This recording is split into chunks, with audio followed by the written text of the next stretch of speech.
আসসালামু আলাইকুম, সবাইকে শুভ সকাল। আজ পবিত্র শুক্রবার, জুমার দিন।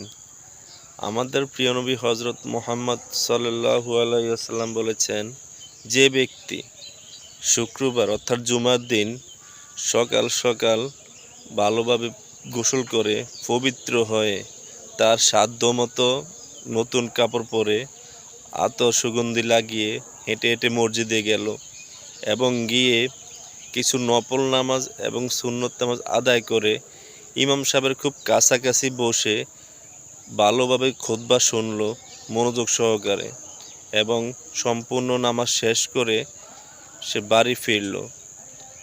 আল্লাহ তাআলা তার আমলনামায় 1 বছরের নফল নামাজ এবং 1 বছর নফল রোজা রাখার সওয়াব দিবেন। আসুন আমরা একটু সকাল সকাল মসজিদে যাই। ভালো থাকবেন। আসসালামু আলাইকুম।